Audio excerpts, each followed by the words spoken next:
Hey guys, it's Dan here. Today I want to talk to you a little bit about why you should be building a multi-business portfolio.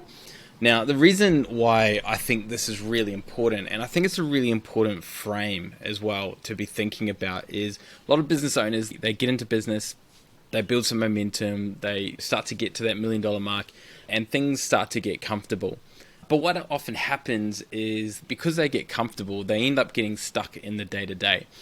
And what started out as this idea of building a great business ends up becoming a 24/7 hour job, working long hours, dealing with lots of management issues, dealing with cash flow problems, and just like feeling like you can't go on holidays because if you go on holidays then the business might fall over, or things might start to get testy between the staff, and you got to deal with all the politics and all of that kind of stuff. And I think what I really encourage people to think about is to think about building a multi-business portfolio. And the reason for it is it changes the entire frame of what you're building and what you're trying to manage. When you're thinking about just one business, it's really easy to get caught up in the day-to-day tasks, and you are doing a lot of work, but you're not necessarily actually moving the business anywhere. So when we use the frame of a multi-business portfolio, it helps us and it forces us to think big business portfolio. We don't want to be running the day-to-day of multiple businesses. We want to put them under management. We want them to be high cash flow. We want to be able to walk into a business and be able to see what's going on and make some judgments and make some changes. But at the end of the day, we don't want to be the ones doing everything in the business. And so what that means is when we think like that, we then think about our existing business differently. Now, also, when we're talking about a multi-business could mean many different things. So it could be that we're having multiple locations. It could mean that we're having multiple franchises. It could mean that we're having multiple entities doing the same thing in different locations. It could mean that we have multiple businesses that are in similar but slightly different, so similar industry but slightly different service. So multi-business can be maybe a little bit broad in the way that it's actually applied, but the principle remains the same, that it's an expansion strategy that is going to create more opportunity for us. I want to talk to you a little bit today about why a multi-business strategy is important. When I started out in my journey, I started out working with entrepreneurs, and my role very simply was to control the chaos and create finance or create cash flow. That really was my focus. It was to keep the wheels on. The businesses were going really well. They were growing super fast, but we had a lot of work to do to keep the wheels going. And so my job was very much about trying to create that system and cash flow that was going to help us move forward and continuing to grow.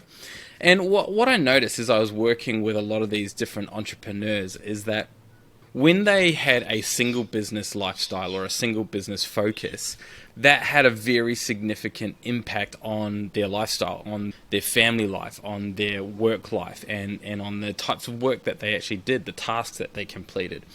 And then when we got to a point where we grew and we were starting to have multiple sites or multiple businesses, all of a sudden that lifestyle shifted. And why it shifted, it actually shifted for the better because it actually forced them to be getting out of the day-to-day.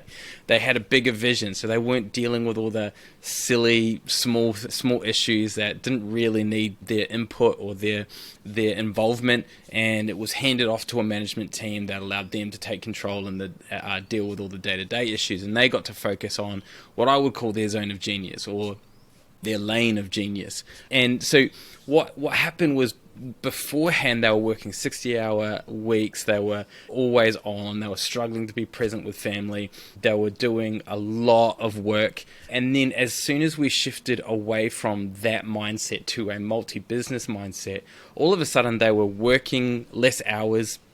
Our cash flow actually started to improve because we started to be more intentional about what products we were going to pursue. Because in order for us to expand, we needed cash. So therefore, we were able to restructure our business so that it was really focused on cash flow, which was then going to fund our growth. By shifting our mindset from a single business to a multi-business, actually shifted the way that we manage the business, and it created so much more freedom for the owner. For that reason, I am a big fan of this strategy. It's how I build my businesses, and it's how I help my clients build their businesses. That is the frame of mind that I'm working on, because I don't want my clients, and even for myself, I don't want to be working in the day-to-day of my business. I want to be out there looking for new opportunities and looking for new projects and new businesses and all of that kind of stuff. And I can't do that if I am involved in the day-to-day. So a goal for multi-business is to put it under management, each business entity or division or function or whatever it is, location. And secondly, to make sure it's really high cash flow, because we want to fund our own growth. Okay, so why should we build a multi-business portfolio? So another reason for this is, and I've got three here, is one is diversification of income. We all know that diversification is important, but what does that actually mean? Often what happens in the first up to about $1 million in business, one of two things happen, right? There's the smart way and then there's the slower way, but here they are. So the smart way is that you've got one product that you just do really well, and then you scale really quickly to $1 million. Then the other way is you have 100 products and you're trying to do a little bit of everything, and you figure out that the business grows to that $1 million mark by doing lots of different things. It's either custom products, or it might be you're selling time for money, those types of things. And so what happens is, when you get to that $1 million level, all of a sudden you've got to do one of two things. You've either got to expand your products to then go to the next level, or you're going to be consolidating your products and figuring out which ones have got the highest cash flow and the highest opportunities.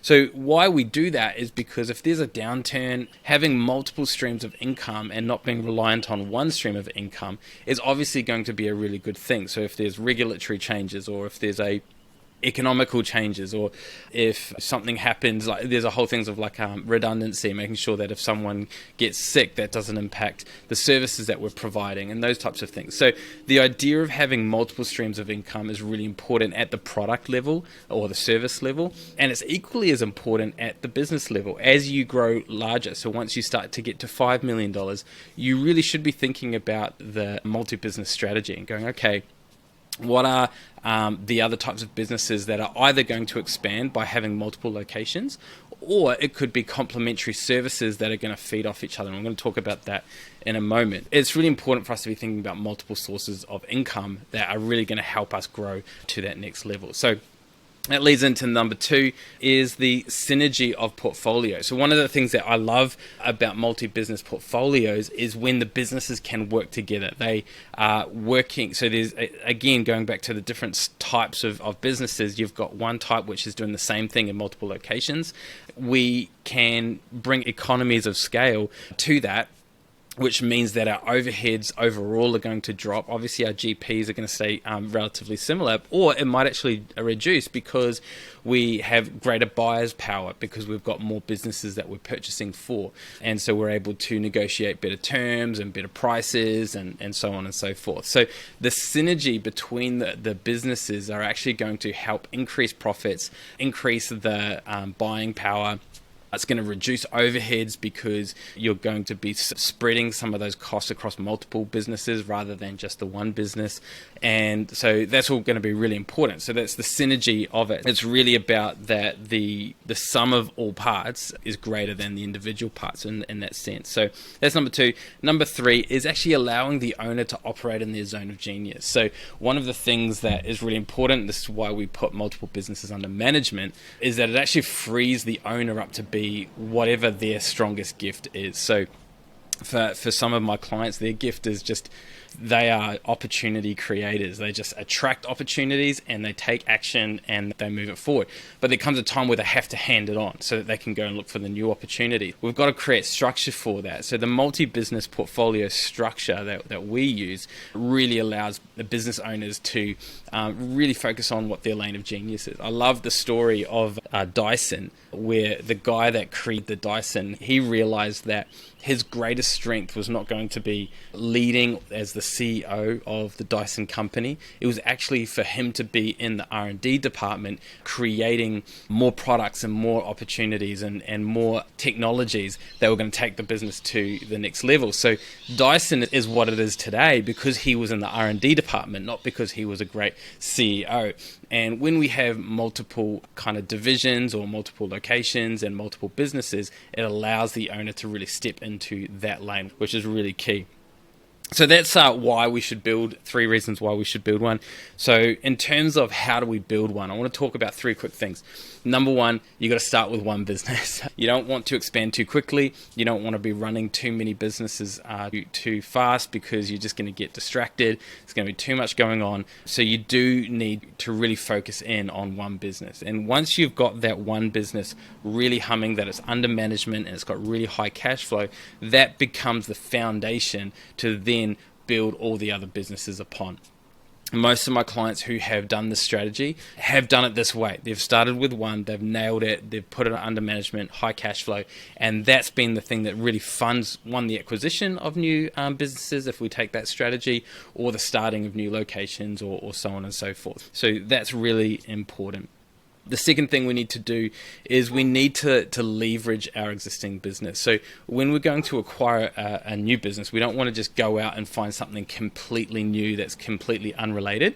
We want to look for business opportunities that are complementary to the business that we're in or very similar to the business that we're in. It might be you're a trades business, so you want to buy another trade business that is of the same trade. So whether it's a plumber's buying a plumbing business, electrician buying an electrician business, or you might want to look for a complementary one where you're looking for a trade business that offers plumbing, for example, and often a lot of the things that you're doing requires electrician work at the same time, and the databases are going to be pretty similar. You've got similar ideal clients, and so you can have that complementary service to go alongside each other.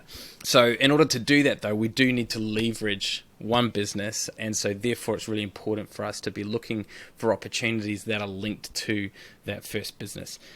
And then the third thing that we need to do is we need to replicate the management system. So this is the other thing that's really important, is that if we're going to make this easy and actually create the ideal lifestyle for a business owner, we actually want to be replicating management systems. And so that means that when a business owner goes into a business, they're seeing the same reports, the same strategic system, and the same operating system in terms of how the businesses are run. And that comes down to culture, it comes down to systems, it comes to processes, it comes down to the planning process. But the idea is that you don't want to be going into each business and have a completely different set of financial reporting, a completely different set of strategic planning. You want to streamline that across the board. So when you look in, exactly what you're looking at, you know exactly where the problems are that you need to address at that meeting, and you know exactly where to look or where to go to get the information that you need. So the replication of management systems is really important to help ensure that you can scale those different businesses effectively, but also make sure you can manage them without having to spend loads of hours and hours trying to manage them. We want to simplify that. So I want to know from you, if that's you and you're creating a multi-business strategy, what are the challenges that you're having in your business? And I'd love to get your questions and some of the challenges that you're facing, and maybe in some of the future videos I can address some of those issues at a later time. And yeah, so just comment below in the comment section, and I'd love to get your feedback, and I'll talk to you soon. Peace out.